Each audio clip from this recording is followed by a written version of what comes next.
Hello everybody!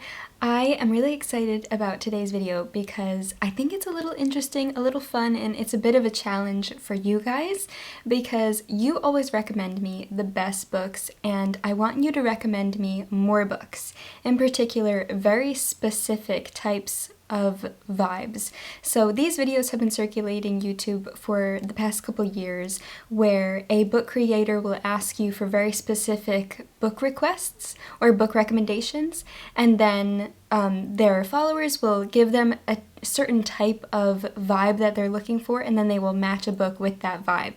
So instead of doing that for asking you guys for what books you want, and I would love to do that in the future, I want you guys to recommend me books that match these specific book requests that I've created. So I also am going to be recommending you books for every specific vibe that I have here, but anyway, I hope that it'll be a bit more self-explanatory when I get into the recommendations or requests. To get right into it, I have them written down on my phone. I'm in England right now, so I don't have all of my books with me, so I'll be putting pictures of books up that match with whatever vibe I'm going for, so that you guys can get a recommendation from me, and also you guys can recommend me books for every different type of vibe. So the first one is a book that feels like the smell of fresh cut grass. So this is my request. I really am looking for books that smell like fresh cut grass. And I will tell you my recommendation, but I'm going to be pinning comments in the comments.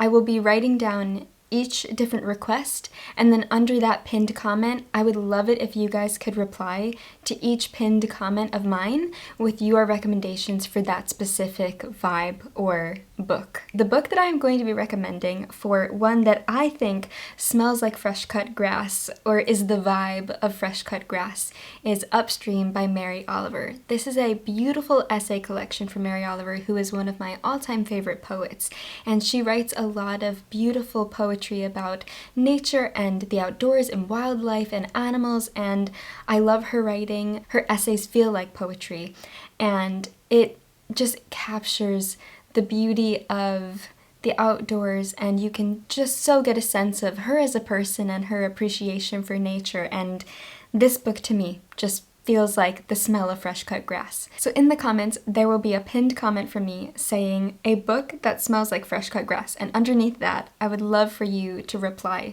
with whatever book you think fits that vibe. Anyway, okay, the next one is a book that feels like viewing a classical painting in a museum. The one that I am specifically thinking of is Ophelia, painted by John Everett Millais, but this could be any painting in any museum. The book that I'm picking for specifically the Ophelia painting is Hamnet by Maggie O'Farrell. I read this book for my book club, the Well-Read Book Club. We all read it in January, and it was such an amazing book, such an amazing way to start the year. We are following Shakespeare's family, not so much Shakespeare himself, but his wife and his kids throughout their lives. Why I'm recommending it for a book that feels like viewing a painting is because of the descriptions. It feels like Maggie O'Farrell painted the words onto the pages. It just felt like the beautiful brushstrokes of a painting as you read those gorgeous descriptions.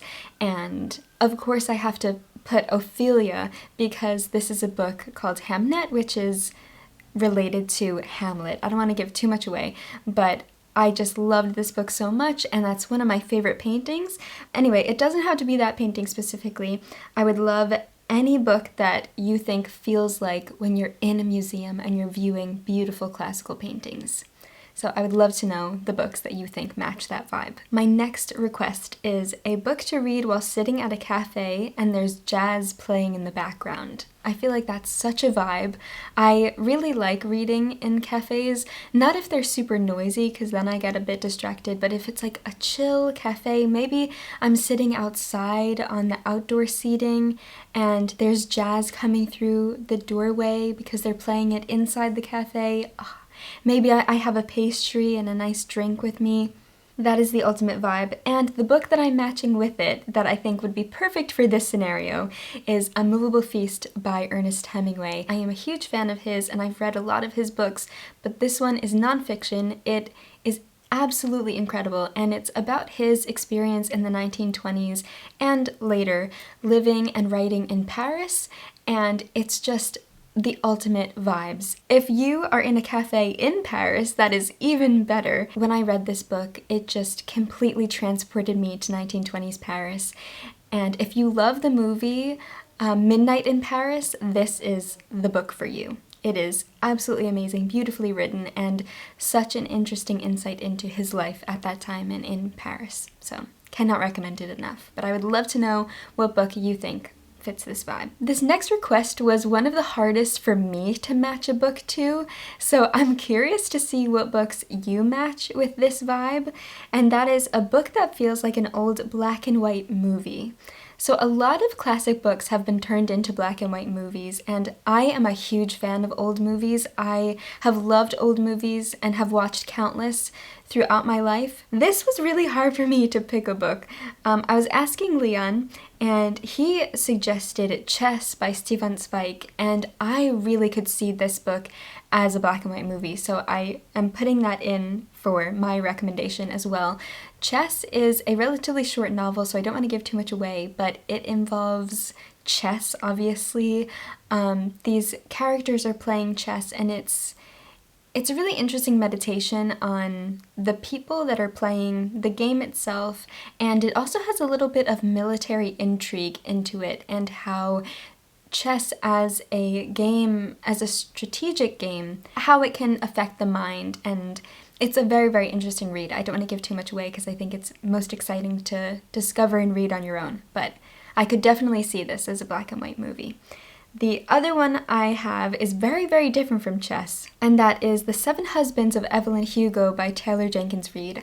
I read this book years ago. We are following a character, I believe, in like the 40s to 60s, 1940s, 1960s-ish, and she is kind of like an Elizabeth Taylor, Marilyn Monroe type figure. It's just basically a story about her life and her experience in Hollywood and as a public figure. It was just really, really interesting, and I could definitely see this book as a black and white movie. I could also see it in color as well. So it was hard because there were so many books that I thought, oh, I could see that as a black and white movie, but then I'm like, no, I think it needs to be in color.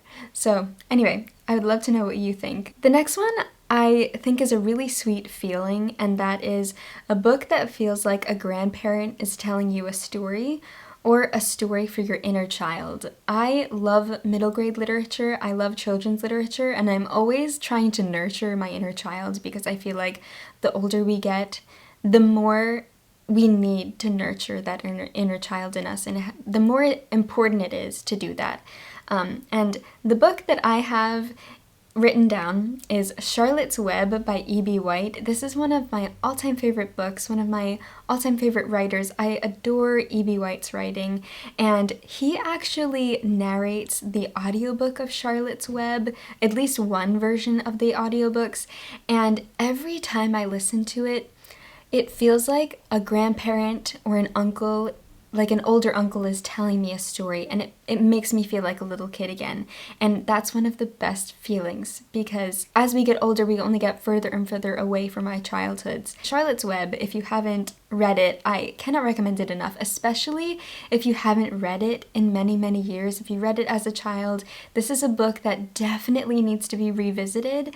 We are following a young girl named Fern, and she basically saves a runt of the litter, this little piglet, and she names him Wilbur, and it's about how Wilbur is a very special pig.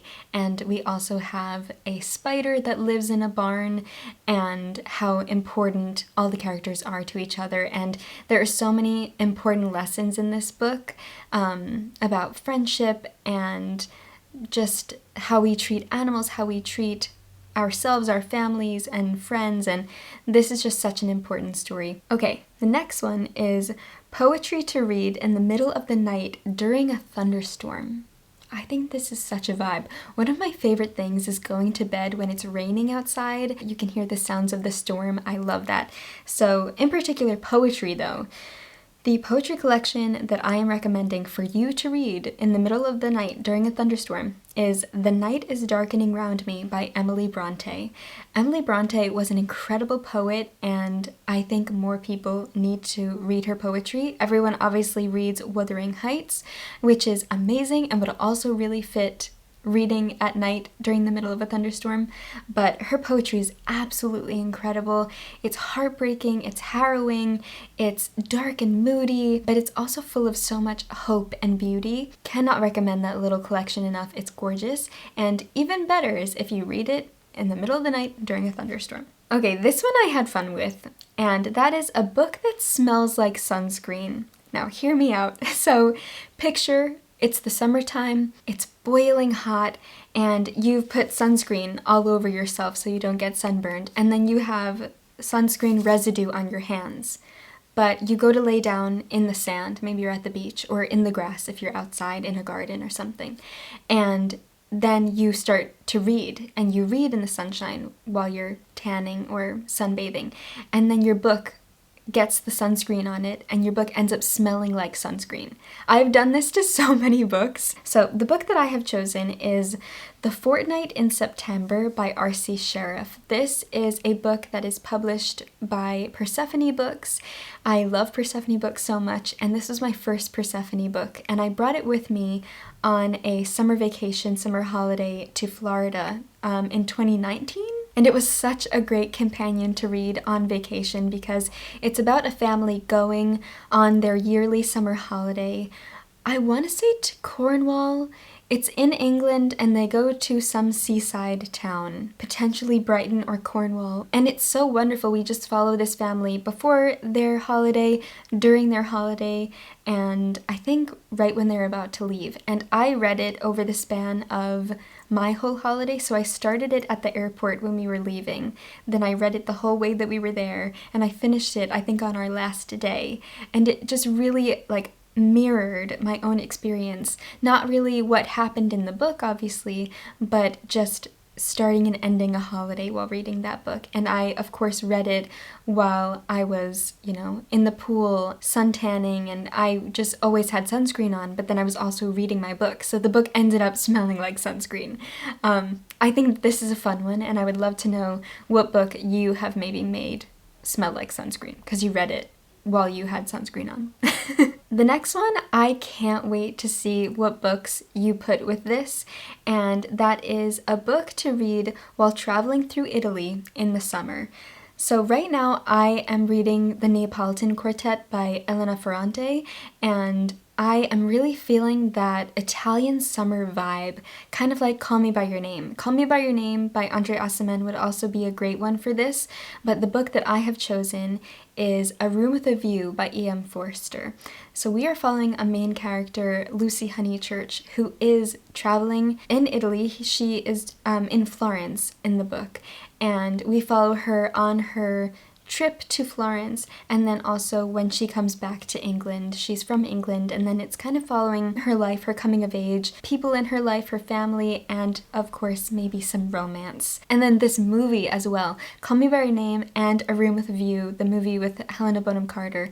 Those two are two of my all-time favorite movies, and they have that Italian summer vibe that I just can't get enough of, and I want more with that vibe. So please, please, please recommend those to me in the comments. I can't wait to see what you put with that one. And then kind of opposite to summer sunshine vibes, we have a book that feels like waking up to a fresh blanket of snow outside.